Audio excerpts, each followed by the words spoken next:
నమస్తే. మూసీ పరివాహక ప్రాంతాలన్నీ మునిగిపోయినాయి. ఎందుకు ఈ పరిస్థితి?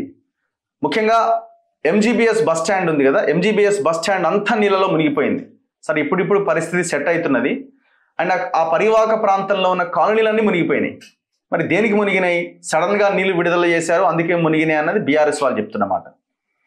సో అసలు మనం క్షేత్రస్థాయిలో గ్రౌండ్లోకి వెళ్తే నాలాలు, కాలువలు, చెరువులు మొత్తం కబ్జా పెట్టేసారు.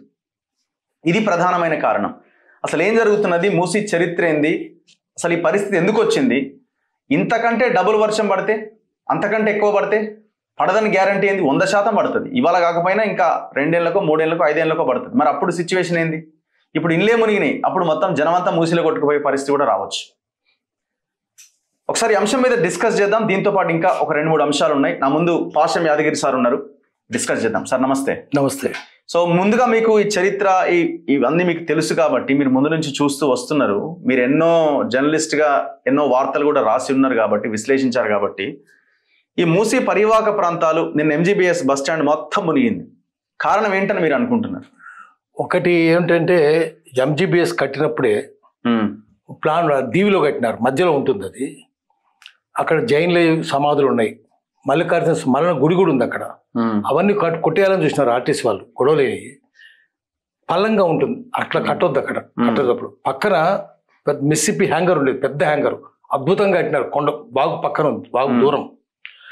అది కేసీఆర్ టైంలో కూల్చేసినారు, కూలిపోయింది. తనంతరం కూలలేదు. కూలిపోతే బస్సు కన్నా ప్రమాదం, కింద బస్సులు ఉన్నాయి, జరగాలి, కింద మనుషులు ఉండాలి, బస్సులన్నీ తెరిపేసి చేసారు, ఒక్కరిది గాయం వెళ్ళలే. ఇది డబ్బుల కోసమే చేస్తారు ఇవన్నీ. అయితే మూసీని గమనించాల్సింది ఏంటంటే, అది 184 కిలోమీటర్లు అనంతగిరి నుంచి ఓడపల్లి. అది వాడపల్లి కాదు, ఓడ. కృష్ణానది కలిస్తే లోతు ఎక్కువ అవుద్ది, అక్కడ దాకా ఓడలు వచ్చేవి. సూర్యాపేట అవతల ఉన్న ఓడపల్లి ఉంది, మిర్యాలగూడ దగ్గర ఉంది కదా, దామరచర్ల దగ్గర ఓడపల్లి. అక్కడ దాకా 184 కిలోమీటర్లు పోతుంది. ఎంత నీరు దాంట్లో, ఎన్ని కాలువలు, వాగులు ఎన్నో కలుస్తాయి దాంట్లో. అది మూసి కిందికి వచ్చినా కొద్ది పెద్దగా అయిపోతుంది. కృష్ణానది కలిసినాక కృష్ణానది ఇంకా పెద్దగా అయిపోతుంది. ఈ నదులు ఇవన్నీ కలిసేటప్పుడు చూడాల్సింది ఏంటంటే, ఎందుకు వస్తున్నాయి? హైదరాబాదే దక్కన్ పీఠభూమి ఉంది. దక్కన్ పీఠభూమి అంటే దక్షిణంలో పీఠభూమి. దక్కన్ అంటే దక్షిణం. చెరువులు సహజంగా ఏర్పడతాయి. సహజంగా ఏర్పడిన సరస్సులు అంటారు. చెరువులు అంటే మనుషులు తవ్వినాయి. చెరువులు సరస్సులని కబ్జా పెట్టేసారు. ఎక్కడ లేవు చెరువులు సరస్సులు. తోటలు ఉండేవి, తోటలు కిందికి వస్తాయి. బావులు ఉండే, హైదరాబాద్లో పెద్ద పెద్ద బావులు. బావులు అంటే చెరువు అంత ఉంటాయి. అదంతా హరి బావులి, ఇంజన్ బావులి, దూద్ బావులి, అన్ని బావులే. పుత్లి బావులి, కచ్చి బావులి, పుత్లి బావులి, అన్ని బావులు ఏమైనా ఇప్పుడు బావులు, చెరువులు నీళ్ళు నిల్చుంటాయి దాంట్లో. బావులు చెరువులు అంత ఉంటాయి, పెద్ద పెద్ద బావులు. అవి అన్ని పోయినాయి. బావులు పోయినాయి, చెరువులు పోయినాయి. ఇప్పుడు తోట ఉందనుకోండి, మన వెంగళరావు పార్క్ ఉంది కదా నిమ్స్ పక్కన, దాని పేరు కోమటికుంట. పోయింది, ఏనుగులకుంట దాని పేరు. పక్కన కోమటికుంట. కోమటికుంట కబ్జా అయింది, ఏనుగులకుంట కబ్జా అయింది. చివరికి ఒక్కటి బాగు చేసినారు, బతుకమ్మ కుంట. పాపం హనుమంతరావు దాని కబ్జా అవుతుంటే కొట్లాడినాడు. అదొక్కటి చేసినారు, తక్కినే పోయినాయి. ఇప్పుడు అది వర్షాలు పడితే అవి పీల్చుకుంటాయి, దాంట్లో వచ్చేసి చేరుతాయి. అవి లేవు, అవి ఎక్కడ పోతాయి? ఇప్పుడు మా ఇళ్ళలోకి నీళ్ళు వచ్చినాయి అంటే అది కరెక్ట్ కాదు. మీరు నీళ్ళలో పోయి ఇల్లు కట్టుకున్నారు, మీరు పోయినారు నీళ్ళలోకి, అవి నీళ్ళలోకి రావడం కాదు. దానివల్ల ఈ వరదలన్నీ వస్తున్నాయి. ఒకటి. తర్వాత గవర్నమెంట్ వాళ్ళు కూడా గ్రహించాల్సింది ఏంటంటే, కేసీఆర్ గవర్నమెంట్ అయినా ఈ గవర్నమెంట్ అయినా, ఆఫీసర్లు ఒకటే కదా, ఆఫీసర్లు చేయాలి, అది రాజకీయ నాయకులు కాదు. రేవంత్ రెడ్డి ఉన్నా కేసీఆర్ ఉన్నా చేయాల్సింది ఏంటంటే, చాలా అధ్యయనాలు జరిగినాయి. సెప్టెంబర్లోనే మూసి పొంగుతుంది. మూసే కాదు, కృష్ణా కూడా. ఎప్పుడు? 1908 సెప్టెంబర్ 17 మనం చూసినాం కదా దాని సంగతి. హైదరాబాద్ కొట్టుకుపోయింది అంత మొత్తం. తర్వాత అనేక సార్లు వచ్చినాయి. పెద్దది వచ్చింది 1962లో వచ్చినాయి. అప్పుడు రాణి కుముదినీదేవి మేయర్, ఫస్ట్ ఉమెన్ మేయర్ ఆమె హైదరాబాద్లో. ఆమె గల్లీ తిరిగింది. 62లో 1000 మంది పోయారు. మళ్ళీ 72లో వచ్చింది. హబీబ్ నగర్ నాలా, తర్వాత హబీబ్ నగర్ గౌలు కూడా చాలా నష్టపోయినాయి. 70లో పానీ ఆయా బాగో అని పరిగెత్తినారు నీళ్ళు వస్తే. తర్వాత 2000లో వచ్చింది, 2008లో వచ్చింది. వరుసగా వస్తూనే ఉన్నాయి. ఇప్పుడు మళ్ళీ వచ్చింది. ఇన్నిసార్లు దీని మీద అధ్యయనం కూడా జరిగింది. ఎందుకు సెప్టెంబర్లోనే వస్తున్నాయి? ఎందుకంటే వర్షాకాలం, అది హైదరాబాద్ కొట్టుకుపోయే ప్రమాదం కూడా ఉన్నది. అక్కడ గౌలు కూడా 1970లో అయితే శంకరయ్య బిల్డింగ్ కాలువ పక్కన శంకరయ్య బిల్డింగ్ ఉంటుంది, హబీబ్ నగర్ కాలువ. బిల్డింగ్ కూలిపోయింది పక్కనే, బస్ డిపో వెనక, గౌలిగూడ బస్ స్టాప్ పక్కనే. అప్పుడు చాలా మంది చచ్చిపోయినారు, కొట్టుకుపోయినారు. ఇంత జరుగుతుంటే గవర్నమెంట్కు ఏమైతుంది? అది ఈసా నది, ఇది మూసా నది. మూసా అంటే వాళ్ళు పెట్టిన పేరు ఏంటంటే, మూసా అంటే మోజెస్, ప్రాఫెట్ మోజెస్ ప్రవక్త, అది యూదు మతం స్థాపించిన ఆయన. ఈసా అంటే జీసస్, ఈసా అంటారు, ఈసాయి అంటే క్రిస్టియన్స్ అని. సో ప్రవక్తల పేర్లు పెట్టినారు వాళ్ళు. ఈసా, మూసా రెండు సంఘంలో కలుస్తాయి, బాపు ఘాట్ దగ్గర కలుస్తాయి. అక్కడ నుంచి ఎక్కువైపోద్ది. ఇప్పుడు ఎన్నెన్ని పెద్ద చెరువులు, ఇప్పుడు కాలువ ఒక కాలువ కాదు, అనేక కాలువలు ఉన్నాయి. 1908లో ఏమైంది, పాలమూరు కొత్తూరు పక్కన ఉండేటి అన్ని ఆ చెరువులన్నీ పొంగినాయి వర్షానికి. అవి పోయి కింద పడి ఒక్కసారి బ్రీచ్ అయ్యి గండిపడి నందుల కత్తలో కలిసినాయి. నందుల కత్త చెరువు పోయి ఇంకా కింద వేరే చెరువులు కలిసి అవన్నీ కలిసి పిరంగి నాలలో పడ్డాయి. పిరంగి నాల పోయి మళ్ళీ మూసిలో కలిసింది. సో కలిసి ఏమైంది, మొత్తం మూసి పొంగింది. అప్పటికి అనేక బాగులు వచ్చి పడిపోయినాయి. పొంగుతున్నది, మళ్ళీ రెండు నదులు కలిసినాయి, ఈసా మూసా నది ఇంకా పొంగింది. పొంగితే ఏమైంది మరి, దాన్ని ఏం చేసినారు? అప్పుడంటే చేయలేకపోయినారు. అక్కడికి ఆఖరికి మహబూబ్ అలీ ఖాన్, అప్పుడు ఉస్మాన్ అలీ ఖాన్ తండ్రి, 6వ నిజాం, ఆయన ఏడ్చినాడు. చిన్నపిల్ల 50,000 మంది చచ్చిపోతే చిన్న కుర్రాళ్ళగా అట్లా ఏడ్చి చచ్చిపోయినాడు. ప్లేగ్ వచ్చిన తర్వాత నెక్స్ట్ ఇయర్ ఏడ్చి చచ్చిపోయినాడు దుఃఖంతో. ఆయన ఆఖరి గంగమ్మ తల్లికి నువ్వు నివాళి ఇవ్వాలి, నువ్వు సమర్పించాలంటే బంగారు చాట్లో ముత్యాలు తీసుకొని పోయి మూసిలేసినాడు. ఇస్లాం ప్రకారం తప్ప చేయకూడదు, కానీ జనాన్ని ధైర్యం రావాలని చేసినాడు. మరి మీరేం చేస్తున్నారు? అక్కడ పోయి పక్కనే మూసినది పక్కన కూర్చొని రోజు ఏడ్చేవాటము. అట్లా ఏడ్చి ఇప్పుడు 2-3 ఏళ్ళు చచ్చిపోయినాడు ఆయన మహబూబ్ అలీ ఖాన్. మరి మన పరిపాలకులకు కన్నీళ్ళు ఉన్నాయా? కన్నీళ్ళు లేవు, మనసు లేదు. నిజాం మంచోడు అంటలేను, దొంగలే వాళ్ళంతా పీడించిన వాళ్ళే, కానీ వాళ్ళకంటే అధ్వానంగా తయారైనారు ఈ ముఖ్యమంత్రులు. స్పందన లేదు, చలనమే లేదు, ఆర్ద్రత లేనే లేదు వీళ్ళకు. ఇప్పుడు ఎందుకు వస్తుందంటే, ఇప్పుడు ఆ మూసి కాలువ కనబడుతున్నది సరే, అది కూడా కబ్జాకు గురైంది. నీళ్ళు ఎక్కడైతే ఉండాల్సిన చెరువులు మొత్తం, నాలాలు మొత్తం కబ్జా అయినాయి. నీళ్ళు ఎక్కడ పోతాయి? అవన్నీ చెరువులోకి వస్తాయి. దాని కెపాసిటీ ఇంత, ప్రవాహం ఏమో దానికంటే ఎక్కువ, రెట్లు ఎక్కువ. ఇప్పుడు ఎక్కడైనా మట్టి ఉందా పీల్చుకోవాలంటే? అది లేదు. ఇప్పుడు చూద్దాం, కాంక్రీట్ కదా మొత్తం, రోడ్లు దాని పక్కన మీరు ఫుట్పాత్లు మొత్తం కాంక్రీట్ కదా, ఫుట్పాత్లు కాంక్రీట్, బిల్డింగ్లు, తర్వాత చెరువులన్నీ పడినాయి. ఆ నీరు ఎక్కడ పోవాలి మరి? పూర్వం ఏమయ్యేది, భూమి అయినా పీల్చుకుంటుంది, చెట్లుంటే చెట్లు పీల్చుకుంటాయి. చెట్లు లేవు, అడవులు లేవు, తోటలు లేవు, బావులు లేవు, చెరువులు లేవు, అన్ని పోయినాయి. ఇప్పుడు ఈ ఫిరంగి కాలువ దాదాపు ఇబ్రహీంపట్నం దాకా 80 కిలోమీటర్ల దూరం ఇబ్రహీంపట్నం కలుస్తుంది. అటు నుంచి మళ్ళీ కిందికి పోతుంది. అవన్నీ ఎక్కడున్నాయి ఇప్పుడు? అన్ని ఫిరంగి నాలనే కదా, అన్ని నాలాలు పోయినాయి. బుల్కాపూర్ నాలా పోయింది, హబీబ్ నగర్ నాలా పోయింది, అన్ని బుల్కా నాలా అన్ని పోయినాయి. నాలాలు పోయినాయి, కాలువలన్నీ పోయినాయి, చెరువులన్నీ పోయినాయి, బావులన్నీ పోయినాయి. తోటలు లేవు, భూమి ఉంటే తోటలు మీరు వ్యవసాయం చేస్తున్నారు, పీల్చుకుంటాయి. బావులు ఉన్నాయా? మోటార్ బావులు ఉన్నాయా? మోటార్ బావుల్లో కూడా నీళ్ళు పోతాయి. మోటార్ బావులు కూడా లేవు, ఏమైపోతుంది? అందుకని అవన్నీ సిటీలోకి వస్తున్నాయి, మూసీలోకి వస్తున్నాయి, మూసి పొంగుతున్నది. ఇప్పుడు వీళ్ళు ఏమంటున్నారు అంటే, ఇప్పుడు బీఆర్ఎస్ వాళ్ళు చేసేది ఏంటంటే, ఒకేసారి వదిలిపెట్టిరు, ఉంచి అందుకే ఇది అయిందని అంటారు. అంటే ఒకేసారి వదిలిపెట్టకపోతే గడ్డి మునిగిపోతుంది. సో అంచనా ఉండాలి, జనానికి అంచనా ఉండాలి, పరిపాలకులకు అంచనా ఉండాలి, మున్సిపల్ కార్పొరేషన్ అంచనా చేయాలి, ఇరిగేషన్ వాళ్ళు అంచనా వేయాలి. ఇదేంది ఫుల్ రిజర్వాయర్ లెవెల్ ఉంటుంది, ఎఫ్ఆర్ఎల్ ఒకటి ఉంటుంది. ఇప్పుడు ఈ వానకి పరిస్థితి ఉంటే ఇంతకంటే డబుల్ పడితే ఇంకా ప్రమాదం. హైదరాబాదే పోతుంది, అన్ని సిటీలు అట్లనే, బెంగళూరు అట్లనే అయిపోయింది. బెంగళూరు అంతే, ఢిల్లీ అట్లనే అయింది. ఢిల్లీ ఎంత వరదలు వచ్చినాయి మొన్న? ఎందుకు వస్తున్నాయి ఇవన్నీ? హైదరాబాద్ ఒకటే కాదు, ఢిల్లీ కావచ్చు, బెంగళూరు కావచ్చు, కలకట్టా కావచ్చు. ఎందుకు వస్తున్నాయి అంటే మొత్తం కాంక్రీట్ జంగిల్ అయిపోయింది. అదే గ్రీన్ జంగిల్ ఉందనుకోండి, పీల్చేసుకుంటాయి. అవి పీల్చుకోవడానికి ఏముంది, మొత్తం రోడ్డు మీదకి వచ్చేస్తాయి. అందుకని ప్రభుత్వాలే ఒక ప్లాన్ చేయాలి. చెరువులు, కుంటలు నాశనం చేయొద్దు. అందుకే మేము మూసీ సుందరీకరణ అంటున్నామని అంటారేమో. ఇప్పుడు మూసీ సుందరీకరణ ఎందుకు? మీరు మనిషిని నరికేసి చంపేసి చెవుల పోగులు ఉంటాయి కదా, అమ్మాయికి చంపేసారట, చెవుల పోగులు తీసి ఆ అమ్మాయి చేతిలో పెట్టిపోయారట. శవం చేతిలో పెడితే ఏం లాభం? మీరు శవమే కదా, హైదరాబాద్ నాశనం అవుతుంది కదా. ఒకటి సుందరీకరణ ఏంటి? కాలుష్య రహితంగా మార్చాలి కదా. ఎంత BOD వస్తుందండి అంటే, మన ఇళ్ళ నుంచి, పాయకాణాల నుంచి పోయే చెత్త ఉంటుంది కదా, మురికి అంతా ఉంటుంది. అది పెద్ద ప్రమాదం కాదు. BOD, దాన్ని బయాలజికల్ ఆక్సిజన్ డిమాండ్స్ అంటారు. ప్రమాదం కాదు, మొత్తం వస్తుంది. అందుకని మీకు ఉప్పలు దాకా పోతాయి, ఇవన్నీ పెద్ద ప్రమాదం కాదు. అక్కడి నుంచి మీకు కెమికల్స్ వస్తాయి. అంటే అది ఎక్కడి నుంచి వస్తుంది? కూకట్పల్లి నుంచి వస్తాయి. అవన్నీ వచ్చి హుస్సేన్ సాగర్ కలుస్తాయి. హుస్సేన్ సాగర్ నుంచి మళ్ళీ చికట్పల్లి మీదుగా పోయి మళ్ళీ మూసిలో కలుస్తాయి. అక్కడి నుంచి కెమికల్స్ వస్తున్నాయి, అది చాలా ప్రమాదం. ఇంకా ముందు పోయినాక ఇంకా ఫార్మా పొల్యూషన్ వస్తుంది, డేంజర్. డాక్టర్ OS రెడ్డి ఉండగా ఆయన ఇన్స్టిట్యూట్ ఆఫ్ జెనెటిక్స్ ఆయన ఏం చేసిండు, స్టడీ చేసిండు. ఎన్ఎఫ్సి నుంచి రేడియో యాక్టివ్ మెటీరియల్ వస్తుంది, యురేనియం అవశేషాలు వస్తున్నాయి. అది పైన నల్ల చెరువు, ఉప్పల్ చెరువు, కింద పీర్జాదిగూడ చెరువు అన్నీ కలిసి అది మూసీలోకి వస్తుంది. అది ఇంకా పెద్ద ప్రమాదము అని చెప్పినాడు.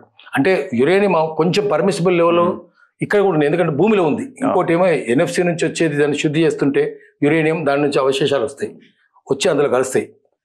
కానీ నల్లమల్లో యురేనియం ఉంది, మట్టిలో ఉంది, కింద ఉంది, పైన కూడా కొంచెం ఉంటుంది. వరదకు వచ్చేసి కొట్టుకొచ్చి చెరువులో పడుతుంది. అయితే అది ప్రమాదమా కాదా అంటే ప్రమాదం కాదు. ఎందుకంటే ఎక్కువ పడితే ప్రమాదమే. లెస్ దెన్ 1% ఉంది. ఉస్మాన్ సాగర్లో ఉంది, గండిపేటలో ఉంది, బుద్దోల్ చెరువు అంటాం హిమాయత్ సాగర్, బుద్దోల్ చెరువులు ఉంది, గండిపేట చెరువులు ఉంది, హుస్సేన్ సాగర్ చెరువులో కూడా ఉంది. అయితే హుస్సేన్ సాగర్ తాగరనుకోండి, అవి తాగుతాం. కానీ అవి తాగితే పెద్ద ప్రమాదం, ఎందుకంటే చాలా 0.1 అట్లా ఉంది, 0.4 ఉంది, పర్మిసిబుల్ లెవెల్లో ఉంది. అది ప్రమాదం కాదు. కానీ అక్కడ ఎన్ఎఫ్సి నుంచి వచ్చేది మాత్రం ప్రమాదకరంగా ఉంది. అది ఎక్కడ దాకా పోద్ది, అట్లా పోయి మూసిలో పోయి వాడపల్లి పోయి కృష్ణా ప్రకాశం బ్యారేజ్ జరుగుతుంది. ఎక్కడ పోతాయి, ప్రకాశం బ్యారేజ్లో ఈ చెత్తంతా పోతున్నది. సో అందుకని ఇది మా దగ్గరనే ఉంటుంది, కాలుష్యం అని అనుకోవద్దు. కాలుష్యం ప్రపంచవ్యాప్తంగా ఉంటుంది. సో ఇక్కడ దీని పర్యవసానం ఏమవుద్ది అంటే అమెరికాలో కూడా ఉంటుంది. ఎందుకంటే దాంట్లో ఉండే వెక్టార్ బ్యాక్టీరియా జీన్ మ్యూటేషన్ అయిపోతుంది. భూమిలో తిరుగుతుంది కదా, 24 గంటల్లో అక్కడ ఉండే బ్యాక్టీరియా కూడా జీన్ మ్యూటేషన్ అవుతుంది. మందులు పనిచేయవు, సూపర్ బగ్ అంటారు. సూపర్ బగ్ పరిష్కారం ఏం సరే, హైదరాబాద్ మునగకుండా ఉండాలంటే మునగకుండా చేయాలంటే మళ్ళీ పాతది మోక్షకొండ విశ్వేశ్వరయ్య అద్భుతంగా చేసినాడు. దాన్ని ఏం చేసినారు, మీరు అంత నాశనం చేసినారు కదా. ఆయన పరిష్కారం కూడా చెప్పినాడు. ఆయన 120 ఏళ్ల క్రితం 1920లో కంప్లీట్ అయినాయి అవి. 110 ఏళ్ల క్రితం ఆయన చెప్పినాడు. అద్భుతంగా ప్లానింగ్ ఇచ్చినాడు. అవన్నీ నాశనం చేసినారు కదా. దాన్ని బాగు చేయడానికి ఖైరతాబాద్ నుంచి ఇప్పుడు ఇంకా 111 జీవోలో కూడా మొత్తం కాంక్రీట్ జంగిల్ చేసేస్తారు. మొత్తం కాంక్రీట్ జంగిల్, కన్వెన్షన్ సెంటర్లు అన్ని ఇవే ఉంటాయి, పెద్ద పెద్దవి వస్తాయి. అసలు ఆ నీరు తాగొచ్చిన తర్వాత అది పాటబుల్ అంటే కుండలు పెట్టుకొని తాగేది. పాటబుల్ వాటర్ కాదు, తాగడానికి వీలు లేదు, అంత భయంకరంగా తయారవుతుంది. ఎక్కడి నుంచో తెస్తారట. బుద్ధిని రావాలి గవర్నమెంట్లో ఉన్న వాళ్ళకు, ఇంజనీర్లకు కూడా. తుమ్మడేటి నుంచి ప్రాణహిత నీళ్లను తీసుకొచ్చి మల్లన్న సాగర్ నుంచి హైదరాబాద్ చామరిపేటలో కలుపుతారట. అది ఎంత ప్రకృతి విరుద్ధమైన పని. తర్వాత నేషనల్ వాటర్ పాలసీ కూడా విరుద్ధమైన పని. నేషనల్ వాటర్ పాలసీ ప్రకారం అది ఎక్కడుంది, గోదావరికి 100 కిలోమీటర్ల దూరం ఉంది, మహారాష్ట్ర బార్డర్లో ఉంది. అది అక్కడ నుంచి గోదావరిలో తీసుకురావాలి. ముందు చేయాలంటే ఎంత లిఫ్ట్ చేయాలంటే 18 ఇటాచి పంపులు పెట్టాలి. అది ఎంత అవుద్ది, దాని ఖర్చు ఎంత అవుద్ది, దిగుమతి చేసుకోవాలి, ఫారెన్ ఎక్స్చేంజ్ పెట్టాలి. చేసినాక ప్రతి ఏడాది నీళ్లు తోడాలి కదా, ప్రతిరోజు తోడాలంటే ఎంత కరెంట్ అవుద్ది. ఆఖరికి ఏమవుద్ది అంటే మనం నల్ల నీళ్ళు పట్టుకుంటాం కదా, 20 రూపాయల బాటిల్ ఉంటుంది కదా, అంతే నీళ్ళు 20 రూపాయలు అవుద్ది. స్నానం చేయాలంటే కూడా 10 బకెట్లు చేయాలనుకోండి, మీకు 2000 రూపాయలు అవుతుంది. దాని బదులు కంపెనీ పెట్టేస్తే అయిపోద్ది కదా. ఈ నీళ్ళే ఉంటాయి కదా, ఈ నీళ్ళే ఉంటాయి కదా. సో ఇవన్నీ చేసి తర్వాత ఒక రివర్ బేసిన్ నుంచి నీళ్ళు తేవద్దు. అక్కడ ప్రజలు నోరు కొట్టేసినట్టు. ఎందుకంటే రూల్ ఏంటంటే అక్కడ పరివాహక ప్రాంతంలో 60% ప్రజల అవసరాలు తీరాలి. అక్కడ గోండులు ఉన్నారు, వాళ్ళు నోరు కొట్టేస్తున్నారు. వాళ్ళకి తాగడానికి ఇవ్వాలి, వ్యవసాయానికి ఇవ్వాలి, పరిశ్రమలకు ఇవ్వాలి. ఆ తర్వాతనే 40% మాత్రమే తీసుకుపోవాలి. మొత్తం వాళ్ళు నోరు మూసేసి నోరు కట్టేసి తీసుకొస్తున్నారు. ఇప్పుడు హైదరాబాద్ పరిష్కారం ఏంటంటారు? కృష్ణానదిని ప్రక్షాళన చేయాలి. కృష్ణానది నీళ్ళే మనం వాడాలి, గోదావరి నీళ్ళు దేవద్దు. ఎందుకంటే కాంట్రాక్టర్లు ఇస్తే మెగా కృష్ణారెడ్డికి, కేసీఆర్కు, రేవంత్ రెడ్డికి లాభం కలుగుతుంది. వాళ్ళు లాభం చూసుకొని చెప్తారు అక్కడ నుంచి తీసుకొస్తామని. తుమ్మడేటి తప్పు. నయనాల గోవర్ధన్ గట్టిగా ఫైట్ చేసింది పాపం. మళ్ళీ ఆయన తీసుకొచ్చి మీరు ఇంటర్వ్యూ చేయండి. గట్టిగా మేము కూడా పోయి గట్టిగా తప్పని చెప్పినాం. గద్దరు కూడా వచ్చింది మా వెంట. అది అన్ని తప్పుడు పద్ధతులు తీసుకొస్తున్నారు. ఎందుకంటే పైసలు కావాలి. ఇన్ఫ్రాస్ట్రక్చర్ అంటేనే రాజకీయ నాయకులు, కాంట్రాక్టర్లు వీళ్ళందరూ కలిసి తింటారు, పైసలు తింటారు. ఇన్ఫ్రాస్ట్రక్చర్ లేకుండా కదా నీళ్ళు వచ్చినాయి హైదరాబాద్ సిటీకి. గొలుసు కట్టు చెరువులు ఎంత అద్భుతంగా ఉన్నాయి. ఇప్పుడు ప్రాజెక్టు కడితే కూడా ప్రాజెక్టు కింద ఎకరం బారాలంటే 5 లక్షల రూపాయలు అవుతుంది. అదే చెరువు కింద అయితే 5,000కి పంట పండుతుంది. 5,000కి ఎకరం పంట పండుతుంది. ఇది ఎందుకు చేస్తున్నారంటే కాంట్రాక్టర్లకు పైసలు కావాలి. రాజకీయ నాయకులకు బుద్ధి లేదు కదా.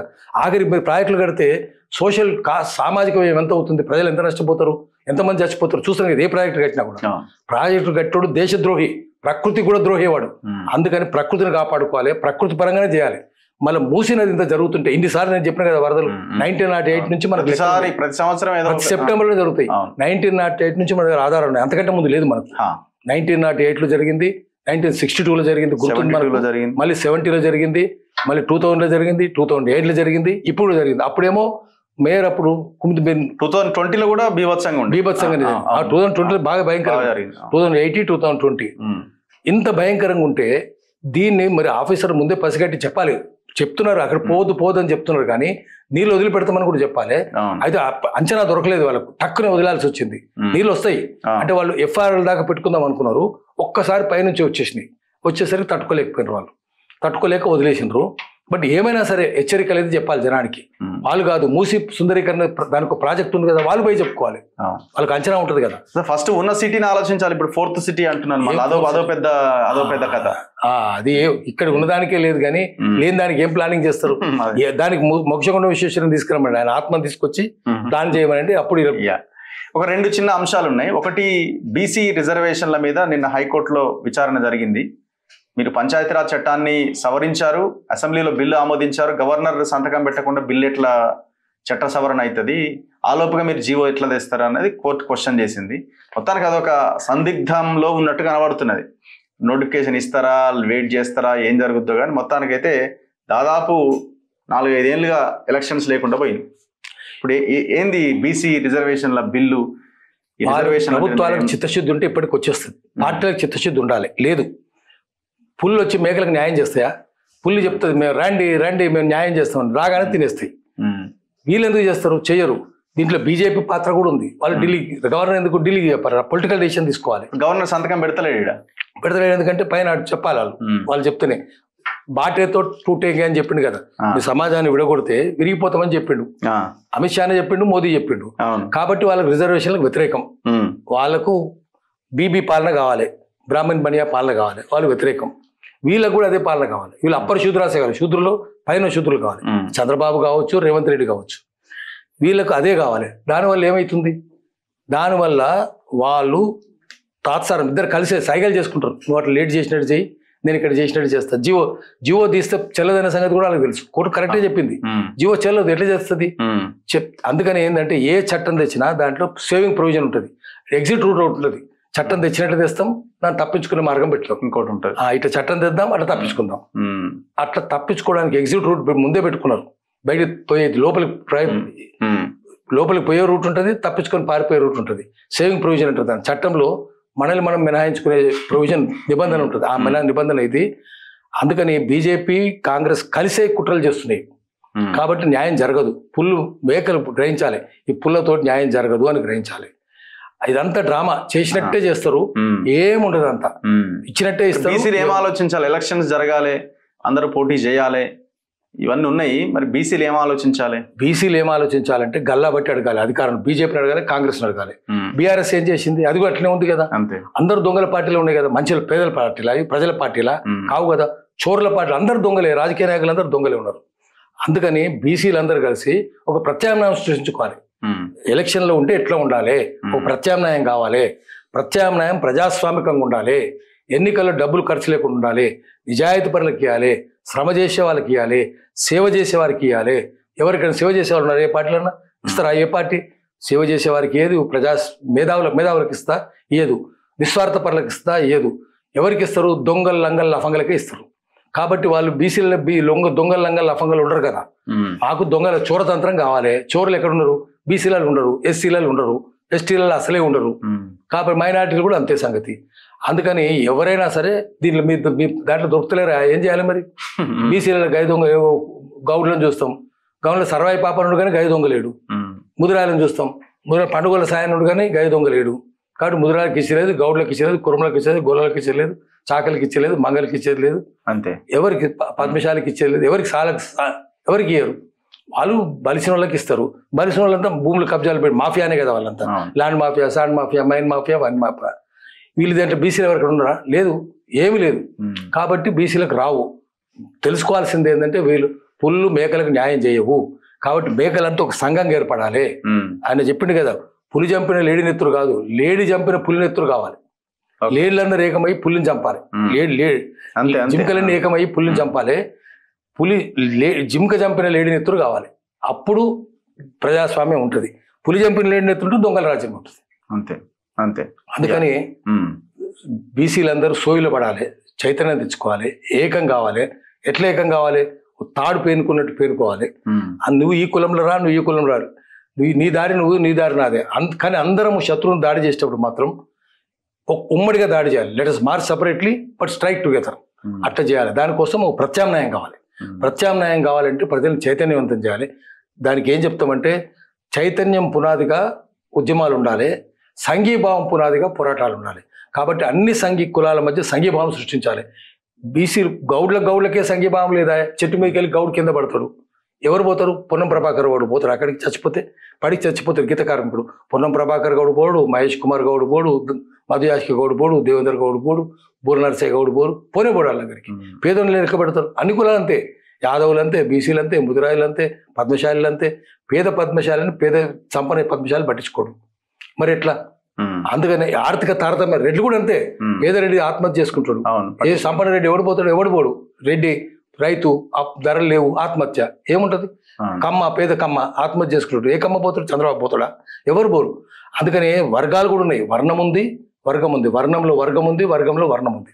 ఈ అందరిని కిందున్న అట్టడుగు వర్గాల వారిని ఆర్థికంగా సామాజికంగా అట్టడుగున్న వాళ్ళను ఏకం చేసి తాడులాగా పేని వీళ్ళ మీద యుద్ధం చేయాలి. ఇంకొక ప్రధానమైన అంశం, 10 మంది ఎమ్మెల్యేలు పార్టీ మారారు. బీఆర్ఎస్ నుంచి కాంగ్రెస్లోకి పోయారు. దీని మీద విచారణ నడుస్తుంది. సుప్రీంకోర్టు 3 నెలల్లో నిర్ణయం చెప్పాలి. ఏదో ఒకటి వేస్తే అనర్హత, లేకపోతే వాళ్ళ వేసిన పిటిషన్లు తిరస్కరిస్తారు. ఏదో నిర్ణయం తీసుకొని 3 నెలల లోపల. స్పీకర్ కొంత అడుగులు ముందుకేస్తున్నట్టు కనబడుతున్నది. ఇప్పుడు ఎమ్మెల్యేలు ఎవరైతే పార్టీ ఫిరాయించారో వాళ్ళు ఏమంటారంటే, ఒక ఆయన అంటుండే నేను దేవుని కండువా కప్పుకున్నా అంటుండు, ఇంకొక ఆయన అంటుండే జాతీయ జెండా రంగు కూడా అట్లే ఉంటుంది, 3 రంగులే ఉంటుంది, నేను అదే కప్పుకున్నాను ఇంకొక ఆయన అంటాడు. ఇవి ఎట్లా, ఏ రకంగా చూడాలి ఇది? అంటే ఓపెన్ గా జరిగిన వ్యవహారాన్ని కూడా మేము చేయలేదు అని చెప్పుకునే సిచ్యువేషన్ ఎందుకు వస్తున్నది? ఎందుకు వస్తుందంటే ఫస్ట్ జనం అందరికి అర్థమైపోయింది ఈ పార్టీలు ఎందుకు మారుతున్నారు వీళ్ళు. హిందీలో ఏం చెప్తారంటే జిదర్ హరి ఉదర్ చరి, ఎక్కడ పచ్చగుంటే పశువులు అక్కడ పోయి మేస్తాయి. వీళ్ళు పశువులే కాదు, వీళ్ళు మంచి వాళ్ళు అయ్యలేమన్నా కాదు. ఏ కొమ్మ మీద పండు ఉంటే ఆ కొమ్మ మీద కోతులు వాళ్తాయి, అంతే కదా, కొమ్మలు దుంకుతాయి అంతే. పక్షులు కూడా అంతే. వీళ్ళు అట్లాంటి వాళ్ళే, వీళ్ళు కోతులు లాంటి వాళ్ళే కదా. ఆయారాం గయారాం, ఇటు నుంచి అటు అటు నుంచి ఇటు, దేశమంతా నడుస్తుంది ఆయారాం గయారాం. కానీ ఏం జరుగుతున్నది? దీన్ని ఎదిరించాలి కదా, ఎదిరించేది లేదు. రాజకీయ పార్టీలు కల్పించాలంటే ఒక్కో పార్టీ, ఇప్పుడు కమ్యూనిస్ట్ పార్టీ కావచ్చు, భారతీయ జనతా పార్టీ కావచ్చు, వాటికి ఒక ప్రత్యేకమైన సిద్ధాంతాలు ఉన్నాయి. సిద్ధాంతం కల్పించుతుంది. వీళ్ళకి ఏం సిద్ధాంతం ఉంది? ఏమి లేదు. అధికారమే సిద్ధాంతం అంతే. ఎవడు అధికారం ఉంటే వాని మూతి రాకుండా తిరుగుతారు వీళ్ళు. వాని భజన చేస్తారు, కాళ్ళు బిసుకుతారు, దండం పెడతారు. అందుకని అధికారంలోనే పోతారు. అందుకని కాంగ్రెస్ పార్టీ కూడా ఎందుకు భ్రష్టపడుతుందంటే ఈ 10 మందిని చేర్చుకున్నారు, అది దొంగలే వాళ్ళందరూ, మనకు తెలిసిందే. వేరే ఇంకా కనిపించిన వాళ్ళు కొంతమంది ఉన్నారు. ఉదాహరణకు చెప్తాను. తెలంగాణ సామెత ఏంటంటే, మా అమ్మ అనేది, ఎక్కడ పోతారా ముసళ్ళు, మీ చెరువు ఎండిపోతే కింద చెరువులకు పోతాయి. ఎక్కడ పోతారు వీళ్ళంతా? కాంగ్రెస్ ఇప్పుడు బీఆర్ఎస్ చెరువు ఎండిపోయింది, కాంగ్రెస్ చెరువులకు వచ్చారు అందరూ. వీళ్ళు కనిపించిన వాళ్ళు, ముందే చేరిన వాళ్ళు కూడా ఉన్నారు. ఇప్పుడు మీరు మహబూబ్నగర్ జిల్లా పోండి, జూపల్లి కృష్ణారావు బీఆర్ఎస్ లో ఉండే కదా, అంతకంటే ముందే చేరిండు ఆయన కాంగ్రెస్ లా వస్తుందని. మళ్ళీ మీరు మహబూబ్నగర్ పోతే అదే బీఆర్ఎస్ నాయకులు కనిపిస్తారు అంత వాళ్ళు. మీరు వరంగల్ పోండి, అదే కొండా సురేఖ, అదే కొండా మురళి, అదే అదే ఈయన, అదే నరేందర్ రెడ్డి, వాళ్ళందరూ అక్కడే. ఈ కొండా సురేఖ, కొండా మురళి, నరేందర్ రెడ్డి జగన్ వస్తున్నాడు, జగన్ భయం చేసిన వాళ్ళు. మహబూబాబాద్ లో పిల్లల మీద కాల్పులు జరిపిన వాళ్ళు 3. పాలరాజు మనం చూసినాం కదా, ముదాకరు, పాలరాజు, వీళ్ళందరూ దెబ్బలు తిన్నారు అంతా. అయితే ఆ తర్వాత ఏం జరిగింది? ఈయన కూడా ఉండు కదా, కావ్య ఉంది, ఈయన ఉన్నాడు, కడియం శ్రీగారు ఉన్నాడు. వీళ్ళందరూ చేరి ఒక జిల్లా అంతా ఆ పార్టీ నుంచి ఖమ్మం పోతే ఎవరు ఉంటారు? అదే పొంగులేటి, అదే తుమ్మల నాగేశ్వరరావు. ఏ జిల్లా పోయినా ఆ దొంగలే ఉన్నారు. మరి ఏముంటుంది? దానికి ఏం గౌరవం ఉంటుంది? అందుకని ఇదేమో 10 మంది కనిపిస్తారు. వాళ్ళు కనిపించిన వాళ్ళు కూడా అందరూ వాళ్ళే. హైదరాబాద్ రండి మీరు, దానం నాగేంద్రే కాదు, అదే గూడెం మైపాల్ రెడ్డి, అదే తలసాని శ్రీనివాస్ యాదవ్, అదే మన ఆయన ఉన్నాడు కదా ఆరికపూడి గాంధీ, అందరు వాళ్ళే. ఏ జిల్లాకు పోయినా నిన్నటి దాకా ఆ కండువా కప్పుకున్న వాళ్ళు ఇప్పుడు కండువా కప్పుకుంటున్నారు. ఏముంటుంది? అది దొంగలు కదా. ఇప్పుడు అంతకుముందు హిందూ రజాకారులు, ముస్లిం రజాకారులు ఉన్నారు. హిందువులు ఎక్కువ మంది రజాకారులు, ఊళ్ళలో పటేల్ పటవాళ్ళు అందరూ రజాకారులే. విష్ణు రామచంద్రారెడ్డి, రాపాక రామచంద్రారెడ్డి అని పేరు, జనారెడ్డి ప్రతాప్ రెడ్డి, అందరూ రజాకారులే. వాళ్ళు ఏం చేశారు? సాయంత్రం రాగానే కాంగ్రెస్ వర్కర్స్ కూడా రూమి టోపీలు తీసేసి కాంగ్రెస్ టోపీలు పెట్టుకున్నారు. అప్పుడు ఇప్పుడు కూడా అంతే. ఏ ప్రభుత్వం వస్తే అది మా జిదర్ హరి ఉదర్ చేరి, ఏ ఎండగా ఆ గొడుగు పడతారు. అందుకనే శ్రీశ్రీ చెప్పిండు, ఎన్జీ రంగా గురించి చెప్పిండు, ప్లేటు గోగినేని రంగా ఆయన పేరు గోగినేని రంగా ప్లేటు మార్చి సీటు మార్చి కులుకు విలాసంగా ఉంటాడట. గోగినేని రంగా టైంలోనే అట్లా ఉంటే ఇప్పుడు ఎట్లున్నది? శ్రీశ్రీ చెప్పిన అదే, రోజు రోజుకి ప్లేట్ ఫిరాయిస్తూనే ఉన్నారు. అందుకని ప్లేట్ ఫిరాయించడం మామూలు అయింది. ప్రభుత్వమే కఠినంగా ఉండాలి, చట్టాలు కఠినంగా ఉండాలి, ప్రజలే కఠినంగా ఉండాలి. దొంగ పని చేసిన పార్టీ మార్చుకొని, రోజుకో రంగు మార్చుకొని, రోజుకో టోపీ మార్చుకొని, రోజుకో కండువా మార్చడం కూడా తప్పే కదా. రోజుకో వీళ్ళందరూ దొంగలని చెప్పాలి, వాళ్ళందరినీ బయట బహిష్కరించాలి, సమాజం నుంచే బహిష్కరించాలి. Thank you sir, thank you very much. ఇది పాషం యాదగిరి సార్తో స్పెషల్ ఇంటర్వ్యూ. చూస్తూనే ఉండండి మన తొలి వెలుగు.